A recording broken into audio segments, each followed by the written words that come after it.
So I want to say a little bit this morning about thoughts and images in meditation. And again, just conscious of the diversity in the room in terms of people's backgrounds, experience, directions of what you're exploring in practice. So hopefully something can be said that's helpful for everyone.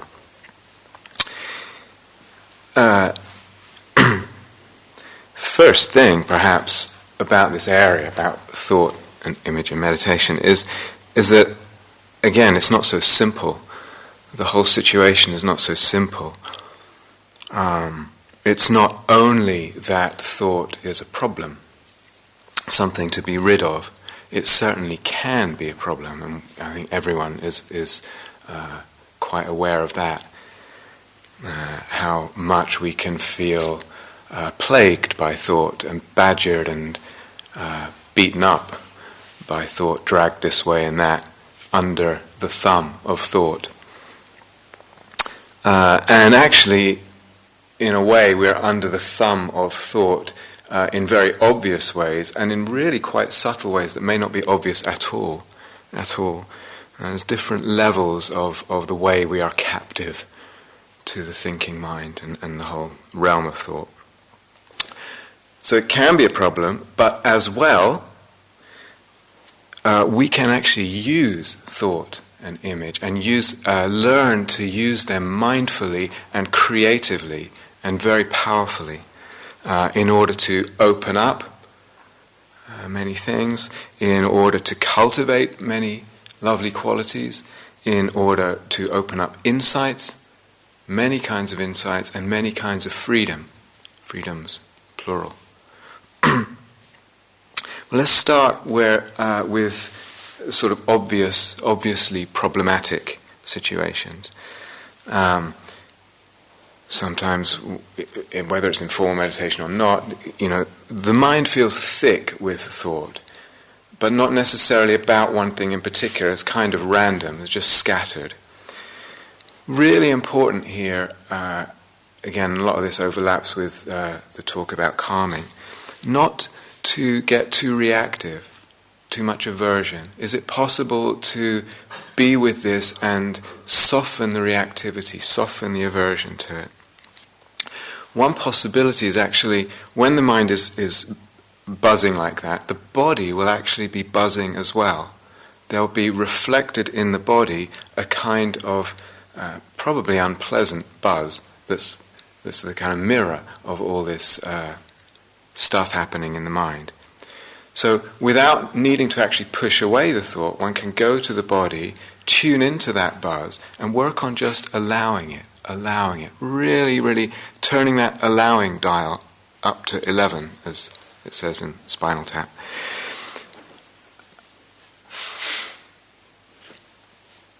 When the mind is scattered, we say spaced out. Actually, it's a state of contraction. When the mind is scattered, it's actually a state of contraction. And again, overlapping with the talk on calming, contraction, clinging, this will be mirrored in the body. And I can go there and deal with it at that level, work with it at that level.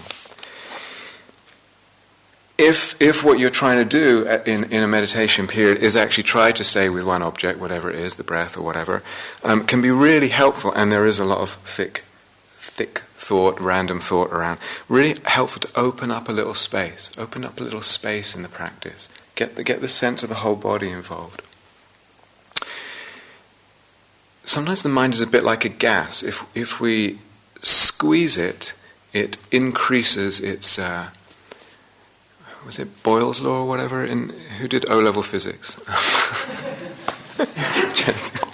I think when you put a gas under pressure, it increases the temperature. Basically, the molecules start flying around faster. The mind's a bit like that. Squeeze it too tight has exactly the opposite effect of what we want. Exactly the opposite. So this is related also to effort levels. Again, overlap with the last talk on calming.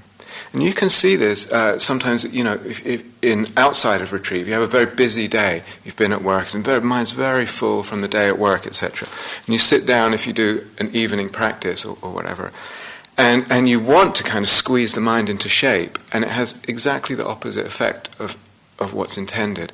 Oftentimes better to just chill for a little while, be there, be present, but open out, relax, soften, just be with what's going on, allowing this turmoil to move through. And actually that can allow the mind to settle, then it can pick up its object much better if that's what it wants to do, if that's what you want to do. So there's a word sometimes called drifting. It means the attention drifts away from the object and gets caught up in thoughts and images, or there's a lot of thoughts and images. A very common state. It's a subtle form of restlessness. It's a very, very common in meditation. It's hard to know in the moment when that's happening and the mind is skitting off like that, too many thoughts in the mind. It's hard to know, do I need a bit more effort here? Hang on to that object? Or do I need to back off and a little less? Could be either. Could be either. Experimentation is absolutely crucial. We can't get away from it in terms of the art of meditation. It's a real art here. It's not a formula. There is no formula. It's a bit like surfing, which I've never been surfing, but I imagine that I don't know what's going to happen, the way the wave is going to move, the way the wind is going to move, the way I'm going to need to counter-respond to the movement that I've just made in terms of balancing. It's like that. It's improvised. Skillful, sensitive, improvised, experimental response to what's happening. And a lot of it is very, very delicate. So effort and how much thought in the mind are actually intimately connected. And this question of effort, it doesn't go away in practice. It never goes away. You never get beyond it or it's sorted. What happens is it gets more and more subtle. More and more subtle, very, very subtle, this question of effort. It just gets more and more subtle. It's part of the art. And so we need to kind of get our heads around that and realize that, incorporate it, make friends with it, with this question of effort, with this playing with effort. Even at much deeper levels, when a person is exploring jhanas and sort of the jhanic territory, very deep absorption and lovely states of mind, curious thing very often happen. Mind is very locked in to a state of bliss or peace or whatever it is, and then it slips, and the mind is off for a moment or a few moments or whatever it is. And then it comes back, the mind comes back, and oftentimes in returning, a person finds it comes back to a deeper level. The whole bliss or peace or whatever has gone deeper. The whole quality has shifted another gear. How did that happen? I didn't make it happen. The mind just slipped.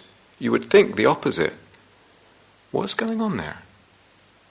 I don't know, but to me it suggests maybe just a whisker's too much effort. The relaxing of the effort and actually spacing out a little bit and losing mindfulness actually seem to do the process good. Strange.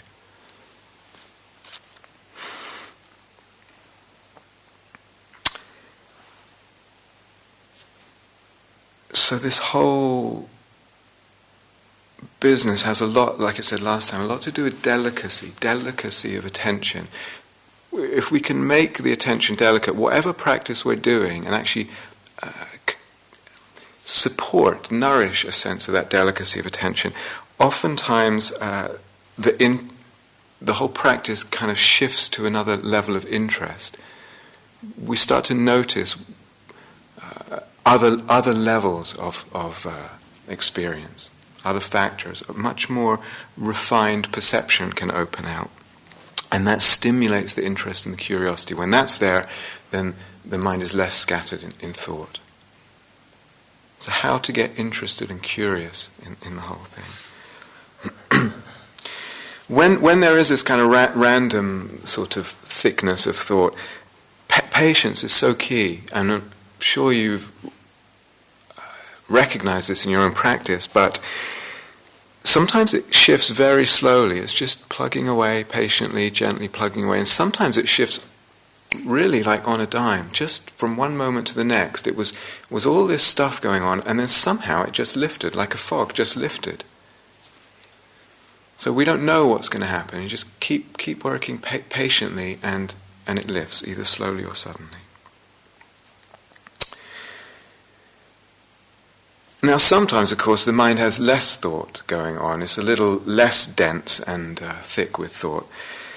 And then it's interesting, you can again start to work a little bit more subtly. The mind is following a train of thought, pulled in a train of thought, and actually a little bit of mindfulness comes in, a little bit of questioning. Do I need to finish this thought? Do I really need to finish it? Am I going to be happier at the end of this thought for having followed it through? Actually, some thoughts I will be marginally happier, but most not. Some actually a negative effect. So actually, if there's enough mindfulness, actually catching oneself in a train of thought, and literally halfway through a thought, I don't need to go to the end necessarily. What if I just cut it? What if I just cut it? Not just cut it, actually feel, when I cut it, what does that feel like? And there will be some degree of relief, of ease, of spaciousness perhaps. That is really, really important to feel. Really important to feel that in the body. The feeling of the relief in the body, it's like it cements the insight. Oh yeah, that tastes good. I can taste that. Feels good to let go of the thought. Then I learn something. I learn it through the body. This is good. We're so addicted to thinking that these little moments of tasting the ease of that actually really, really begin to add up. They begin to teach us something.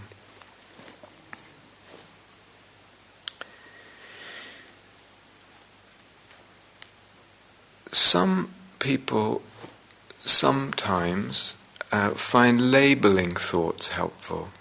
So, for example, not just recognizing that thinking is going on, but actually what kind of thought is it? Planning, noticing, it's planning, or it's whatever it is, judging, remembering, fantasizing, whatever. And actually this sustaining that kind of labeling can be really, really helpful in terms of gaining some perspective, some spaciousness, and quietening the mind a little bit. It's as if through the label the mindfulness finds a foothold. It's got something to push itself up on, that label, and raise the energy of mindfulness. The energy of mindfulness needs to be greater than the energy of the thinking. And then the process deepens. So that labeling serves that function. It also, if you like, it kind of objectifies, it gives a sense of objectification in terms of the thought that's going on, a sense of distance or spaciousness, less entanglement. It can be really helpful. And of course, if one does that for a little bit, you begin to notice the tendencies of the mind. Oh, that's interesting. I tend to mostly think about the past, or I tend to mostly think about the future, whatever it is. Or planning or judging. We recognize what the habits, the particular sort of streams that our mind, habitually finds its way down. Good to know one's tendencies. Good to know what's my particular version of trouble that I wrap myself in. Good to know that. But then also the investigation can start there. We'll say more about that later.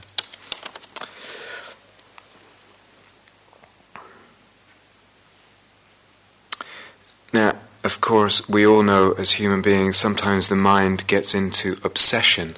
The thinking is so oppressive. We're so caught up with something or other, and these thoughts are just looping around, or we feel we're looping around something, orbiting, caught in an orbit, unable to remove ourselves from that orbit, remove the mind. We can say quite a lot about this and how to work with it skillfully, what's helpful here. One thing, though, is this returning the mind over and over to its object, it really does build that muscle that I was talking about the other day. Over time, the capacity to move the mind out of what is difficult and unwholesome actually really grows. We really get that ability to do that more and more, but it accrues over time. We develop it over time. If you're caught in obsessive thinking, one thing that can actually help is sweeping, scanning through the body sensations. What's happening there is the attention is actually moving rather than being stuck on something. The very movement through physical space of the attention, through the body, and you can move quite quickly up and down, scanning the sensations, that actually helps to move the attention, kind of get a little elbow room in there. Well, it's interesting though, because sometimes as meditators, we're beset by a state like this, and we think, well, I should deal with it. I need to deal with it on my cushion, etc. In the meditation hall. But sometimes we need another person, and sometimes I need to share something or talk with another, and so not to forget that. But again, not so simple, because sometimes talking with another person really, really helpful. Really so helpful, and sometimes not helpful at all. Actually can make it worse. Talking about my issue, my problem again. What makes the difference? What is it that makes the difference when we talk to another that it seems to help or not help? And compassion obviously is key. When you feel compassionately listened to, that field of that softness, that receiving, makes a big difference. It can. But there are other factors involved. One of them has to do with beliefs. So we can talk to another and they think they're being empathic. Oh yes, I agree, he is terrible, it's awful, etc. Yes, everything's being reinforced. A view, a belief, assumption is being reinforced through the talking, and the very repeating it in words is just wrapping it tighter sometimes.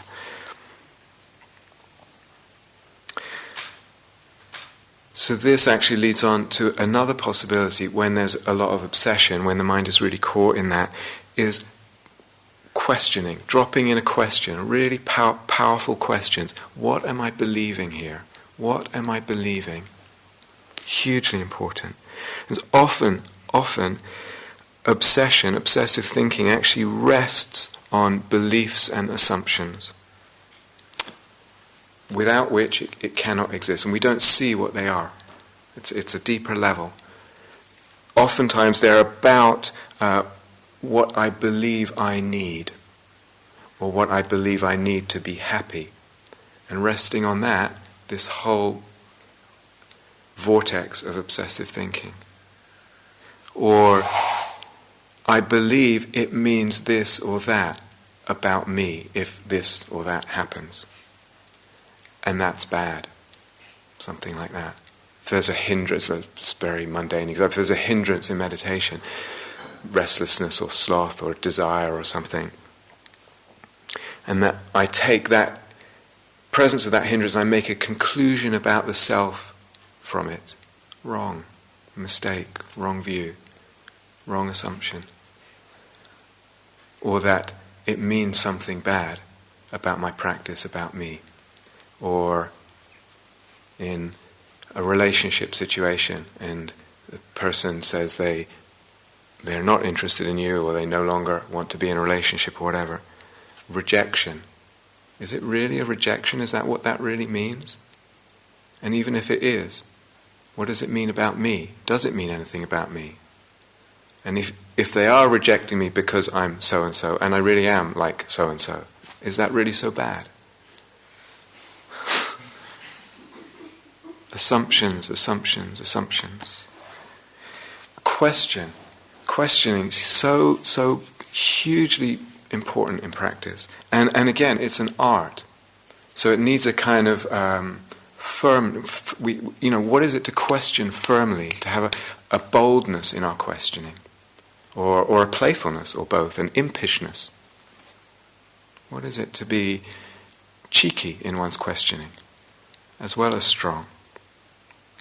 And sometimes when we do that, we start to, it's like you're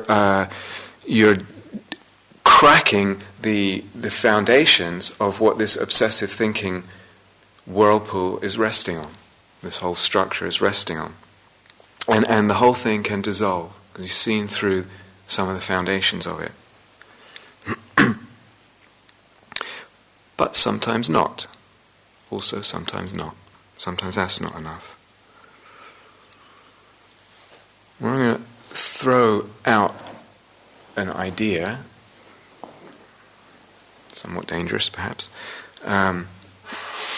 Maybe when it doesn't dissolve, maybe there's something necessary in that pain, necessary in that whole construction, necessary, if we use a certain language, to the soul, to the psyche. Necessary for me to have to build all this crazy building. Maybe there's something necessary. And maybe it's not that it's necessary because it's stuff from my past and my family and my childhood and all that coming up for healing. Maybe it's necessary for other reasons. The idea that I need to go through this because this is stuff coming up from, that's a view, that's an assumption too.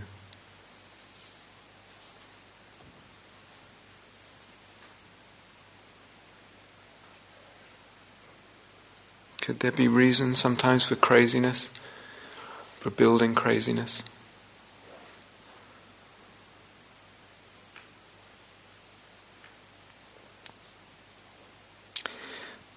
Anyway, questioning belief, very important. The other factor or condition on which obsessive thinking often rests is an emotion. It's wrapped up in an emotion. It's actually, all this mental activity is actually resting on some emotion that's kind of stuck there, if you like, beneath, again, as a kind of foundation from some perspectives. It's again so helpful. Go to the body, check out what's happening. If you find yourself caught in a lot of thinking, what's happening in the body? Is there some emotion present that I haven't quite picked up on fully, haven't quite recognized? And what is it to contact that emotion and actually come in touch with it? And then address it. And how do I address this emotion, whatever it is?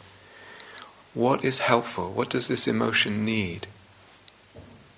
That's what it means to address it. What is helpful here? That question, the golden question in Dharma practice. What is helpful? Sometimes all it needs is this emotion to be recognized and to be held. It just needs holding, presence, a caring of holding, being there with. Do I know how to do that in meditation? Really, really important skill. Sometimes it needs me, again, to do something in life off the cushion about that emotion. Sometimes I might need to give something to myself or to that emotion. Again, these are all skills to discern and then to act.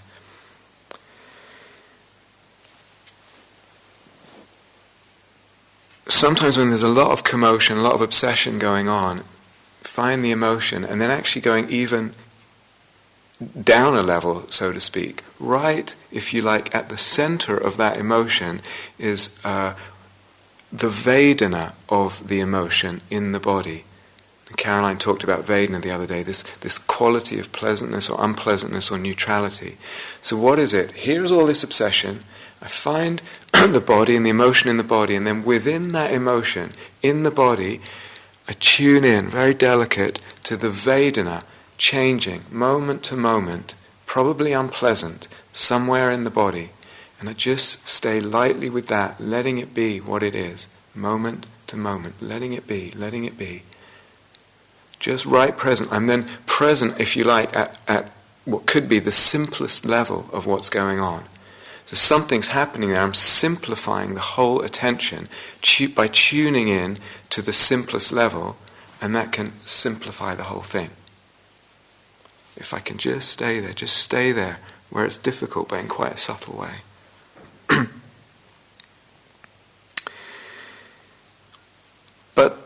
many possibilities here. I might be angry. I might find I'm consumed and obsessed with this story, and there's lots of anger, lots of papancha.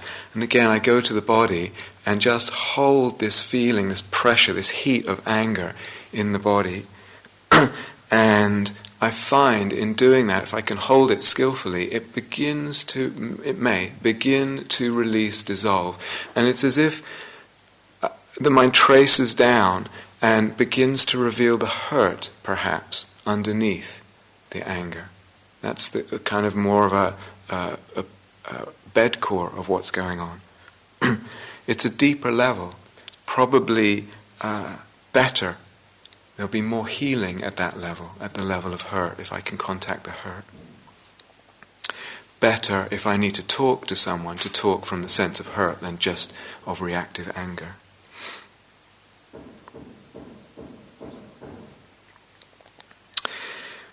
But equally, it might be that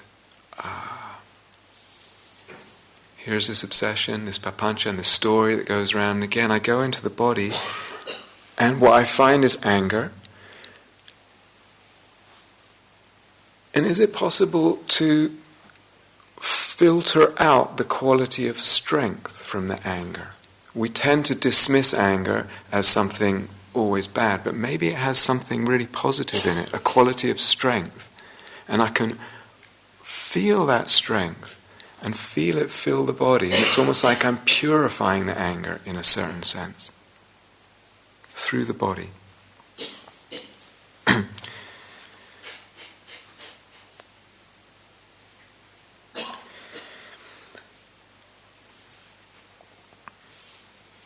But it's also hard, sometimes, again, if we take anger as an example, some of the mind might be filled with angry thoughts, and actually I need to listen to those thoughts rather than just treat them as papancha, a story to be gotten rid of.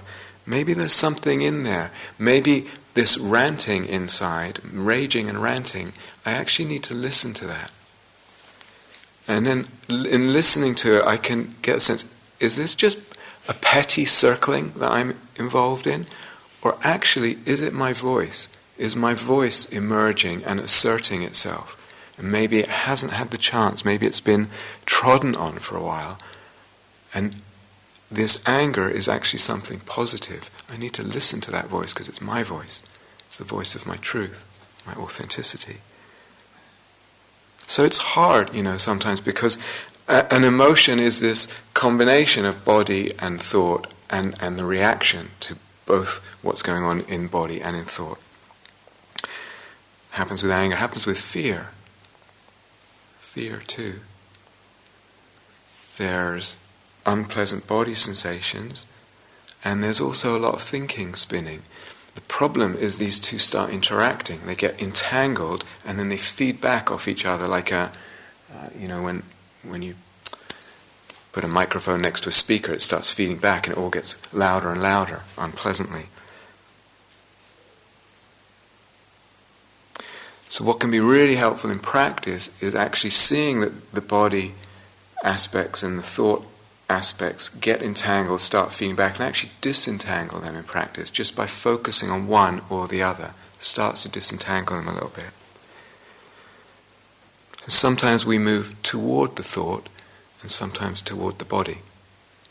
Not always obvious which. Body is usually a good bet.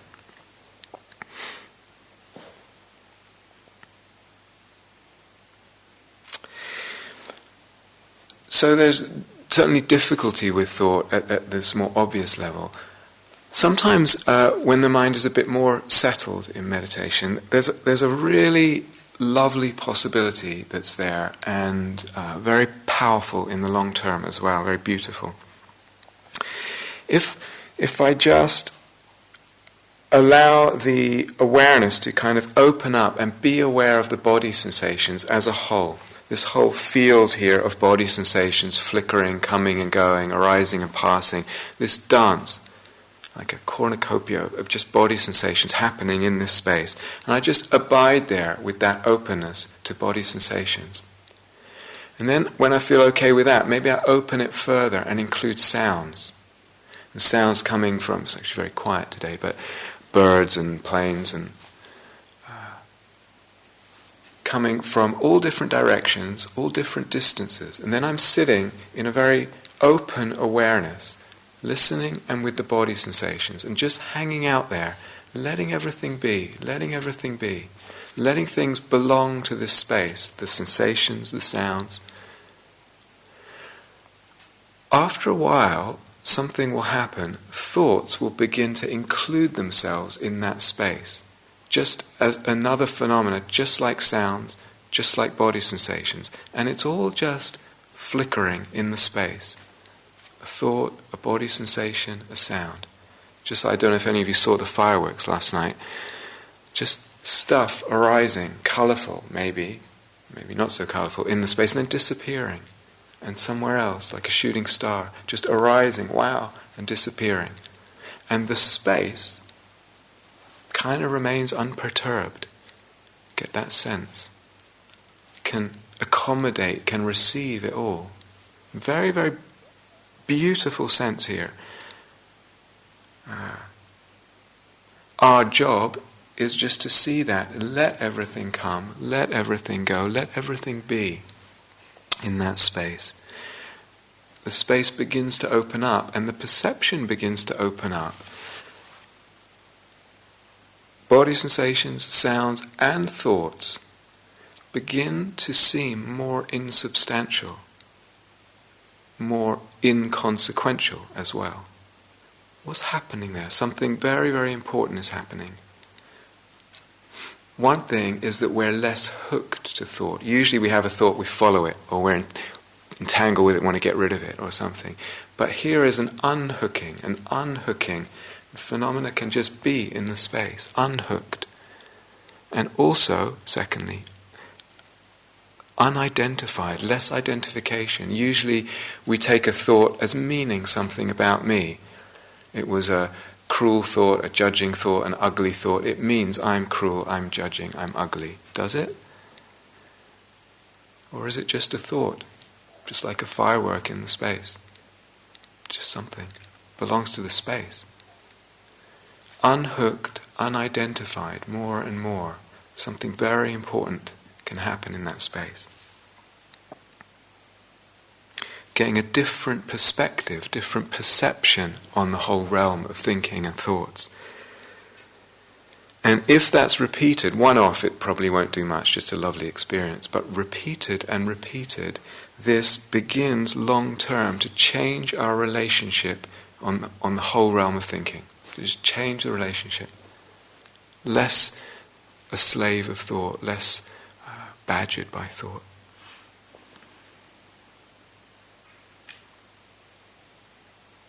So really, I'm being very brief, skidding through a lot of stuff, but a very beautiful possibility there to cultivate, to explore.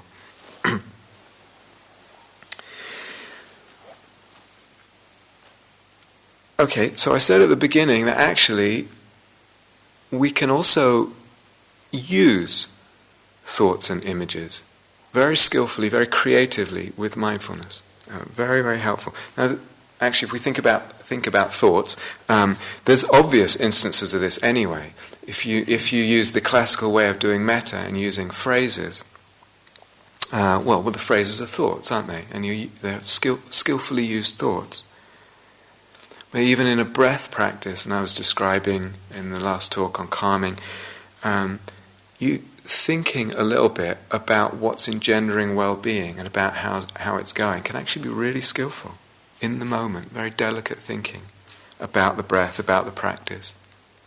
And again, when things deepen into the more jhanic territory and that deep absorption, etc., sometimes the mind gets so suggestive. It's so suggestive at that point. You can just drop in a little grain of sand, a word like rapture or bliss or joy. Drop it into the pool, this grain of sand, and it ripples out, and the mind becomes what was suggested to it. Skillful use of thinking, very delicate.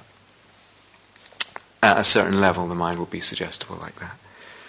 You begin to see actually using thought, and gross thought subsides, and then just subtle thinking is left. There's only subtle thinking left. And one realizes actually there is this spectrum, gross to subtle, like everything, of thinking. Very, very subtle. But of course also, like with insight practices, reflecting on death is use of thought. Reflecting on ethics and how I'm living my life and the choices that I'm making. Especially now we live in a globalized world where our ethical choices have massive implications, huge. Approaching emptiness also through analysis in some traditions, mental analysis, logic. There's also images, the possibility of using images skillfully. Actually in the Satipatthana Sutta, in the Mindfulness Sutta, Buddha talks about imagining yourself in a cemetery and seeing rotting corpses, etc., using the imagination. Or with loving kindness, if you imagine your friend or whoever it is, see them smiling, interesting effect. Wishing them happiness, see them happy, see what that does to the practice. Or see them bathed in light, permeated with white golden light. What does that do? It's a skillful use of imagery. Or working with your own breath and own body, what is it to imagine that you're breathing light? Or imagine that the body has become light, either with the same form or with a more amorphous form. Just light, imagining it, see what happens. Potentially very powerful, skillful use of the imagination. Or to imagine that the whole body is breathing. You're breathing through your legs as well. The legs have no tubes there for anatomically. But you can still imagine and feel it. And the imagination leads to the feeling and the sense, and that starts opening things up. Lots of possibilities. And of course, if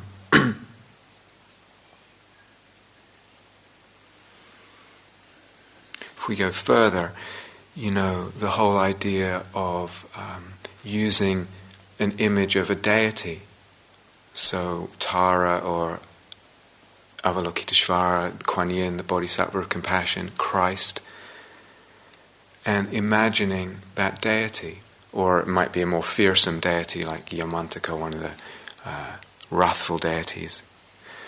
Or a spontaneous image that emerges from within, so to speak, not a prescribed, preordained image. When there's a certain amount of samadhi, particularly when there's a certain amount of letting go deeply, it opens up a whole door to a realm of what we could call the imaginal. And I don't just mean, if some of you know this word nimitta, where a sort of geometric, light geometric design comes up and you focus on that. I mean other images that have a life, seem to have a dynamic vitality of their own. So yes, when there's a lot of letting go and samadhi, but also, interestingly, when there's a lot of upset.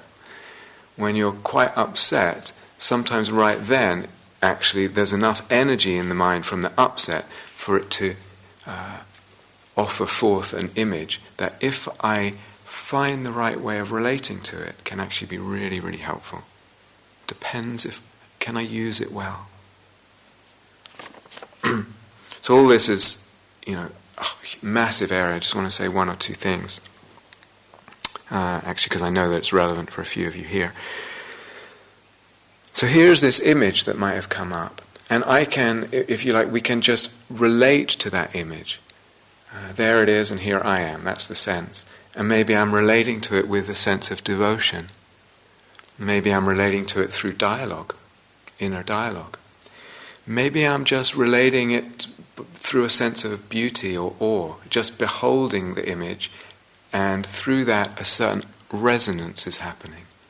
That this being is resonating with that image and what that image is. Or one takes oneself as that image. One takes that image as if it's oneself. One becomes that image. One becomes that deity, that being. So all this whole realm of practice needs a lot of mindfulness. It's not daydreaming. It needs a lot of mindfulness and a lot of sensitivity, especially to the body, to the emotions, to the energies, to the resonances that are happening. Some of it is very, very subtle, can be very, very subtle. So just like the Buddha talks about anapanasati, mindfulness of in and out breathing, and if you read the sutta, it's talking a lot about coaxing and cultivating certain qualities. You can actually also talk about image sati, if you like, mindfulness of images, and similarly coaxing and cultivating certain qualities through that. So it's not so much just like the mind coming in and saying, oh, this image represents this, and putting it in a box. Then it goes dead a little bit. It's too much. I've categorized something. I've lost the vitality, the interaction, the nuance, the aliveness, the depth of what's happening.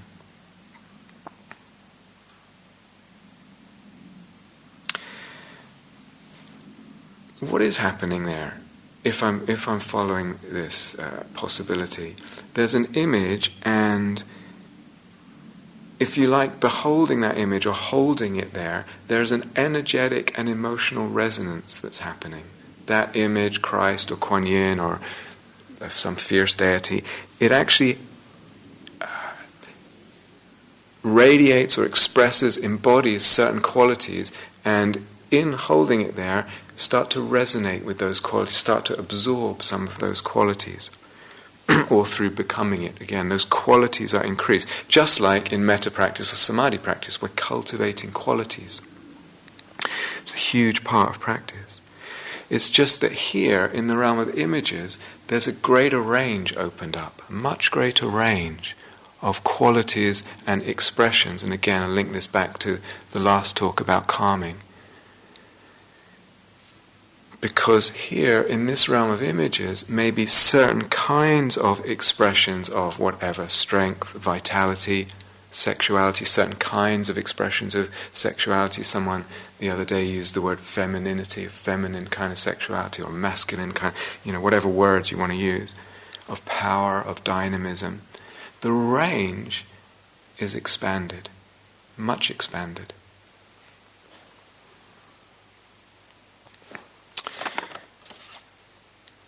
If you are playing with some of this, it's not only that this or that quality, like it's only compassion that goes with this image or whatever. It's not so simple as that. Actually, this practice can be quite unexpected in what it opens up. Quite unexpected. It's not formulaic. Not formulaic. Some understandings emerge through holding this thing that's happening. This image.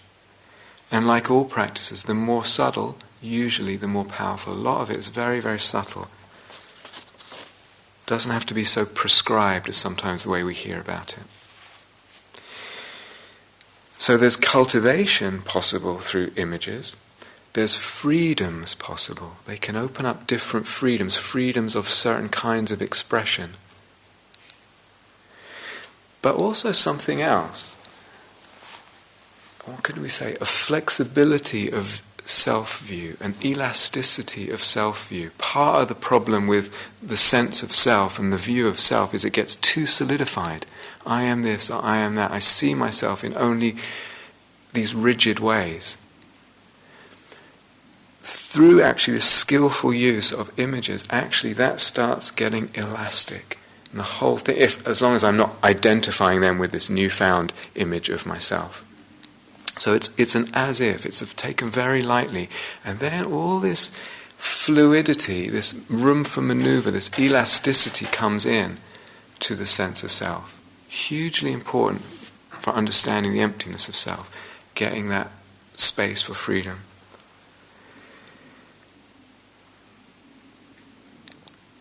A person might hear all this and say, but that can't be right, because that's not being with what is, if you're playing with images and things like that. That's not being with what is. It's not, you're fabricating something, you're making something there. It's not what my experience is. It's not being with my experience. We're going to get more into this, but that kind of concern, understandable, is not realizing something. It's not realizing that actually we're always imagining. We're always imagining. We're always fabricating. Anytime we perceive anything, something is being fabricated.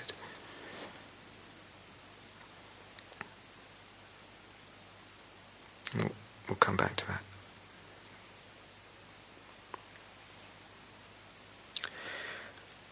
So sometimes, a person might have the idea that, I've actually heard this many, many times from meditators, that the idea is not to think, to be rid of thought. It's not. That's not the goal here. That's not the goal of meditation. It's certainly possible that can happen as a state, sure, and it can be very lovely. But I can't live without thinking, can I? Well, not going to be a very interesting life. I can't. How am I going to go shopping? I can't live without thinking. More fundamentally, shopping is important for the growth economy.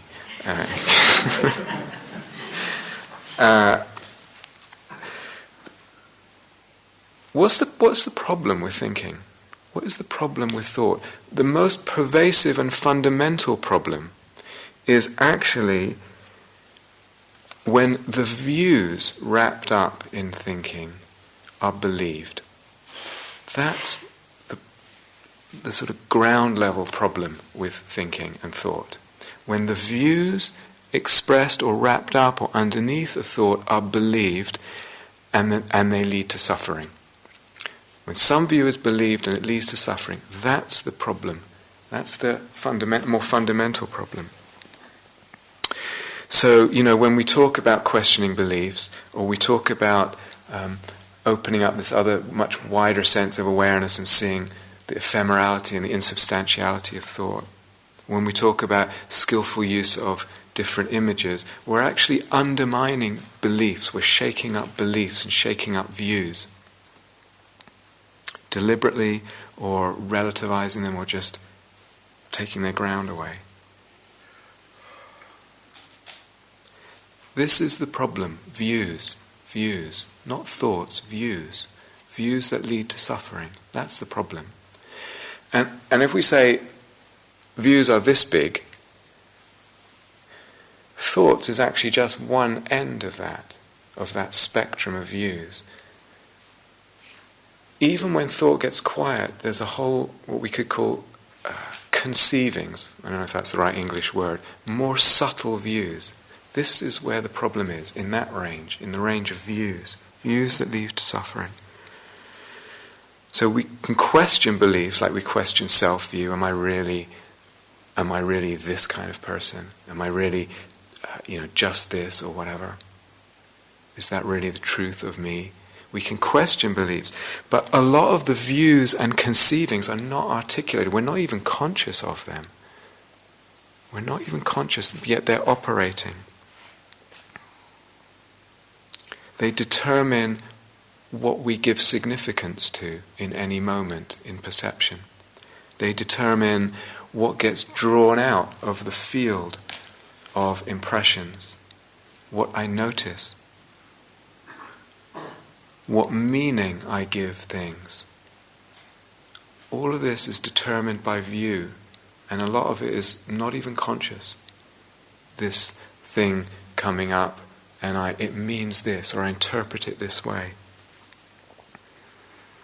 Or about practice and where practice is going, and like we talked about the different archetypal expressions. All this is view. Some of it is conscious, a lot of it isn't. Beliefs, assumptions, views, conceptions guide, structure, shape, color, and fabricate perception, meaning experience. Beliefs, assumptions, views, conceptions guide, structure, shape, color, and fabricate experience. our English word idea, I just found this out, our English word idea is actually from the Greek idain, I think that's how you say it, which actually means to see, to see. We see by means of ideas, views, conceptions. Again, quite subtle, they shape our sight, meaning the way we experience, the way we look at things. And the word also in Greek, eidos, used by the early, like people like Plato, to mean what one sees, and also that by means of which one sees. In other words, we see, we experience by means of certain structures of ideas, frameworks of concepts, etc.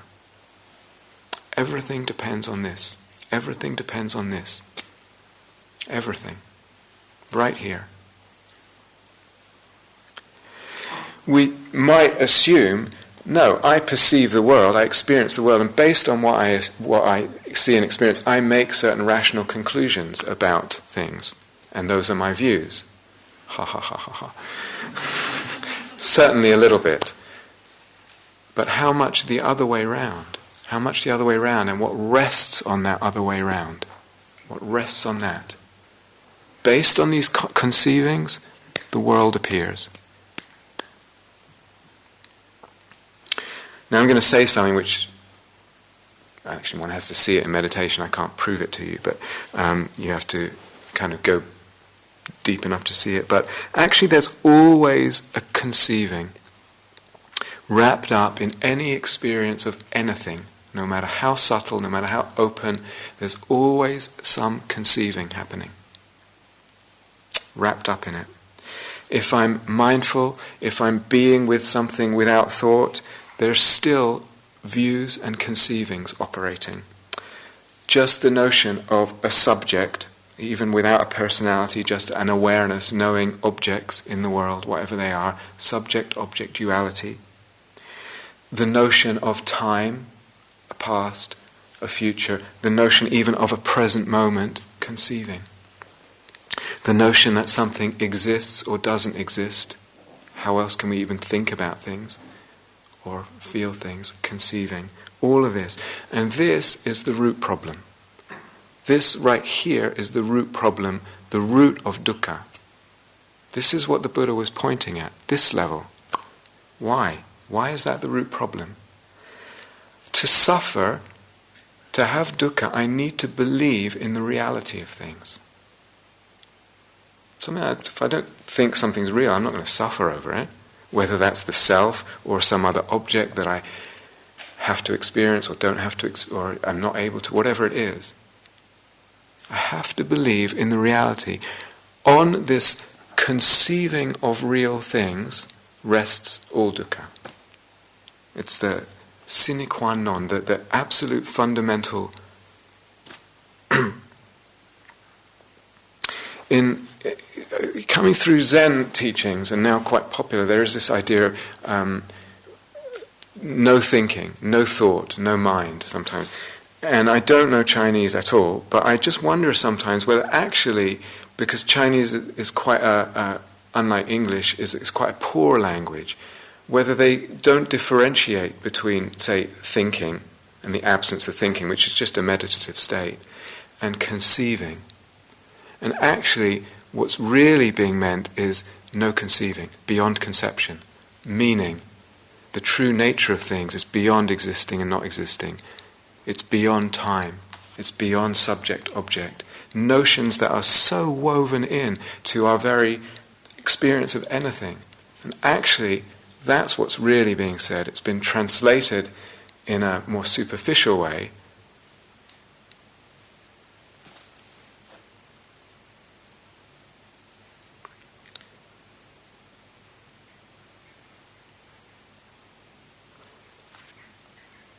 Seeing the emptiness of these concepts, seeing the unreality, seeing the emptiness of all things, and the deepest meaning of emptiness means to be beyond concept. That's somehow where we need to eventually open up to. Something needs to open to.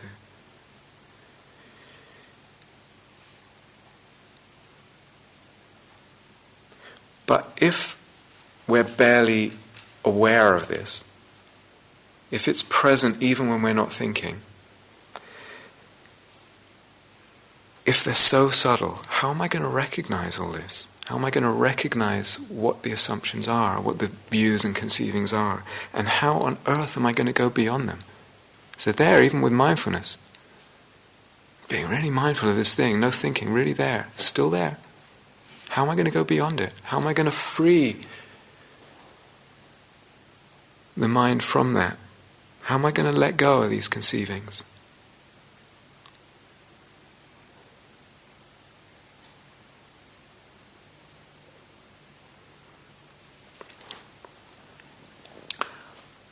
So actually that's what I want to talk about maybe another time later on in the retreat, but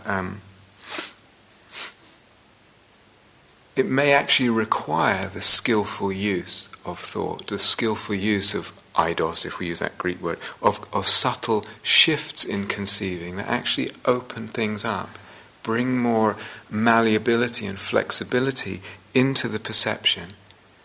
And then this starts to reveal something, this starts to unwrap, unbind something, revealing the emptiness.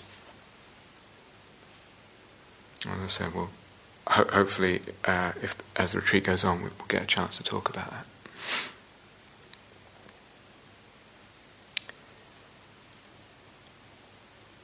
Okay, so let's have a few quiet moments together.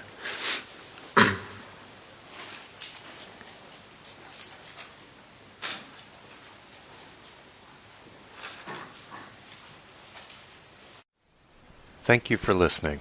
To learn how you can support the teachers and Dharma Seed, please visit dharmaseed.org.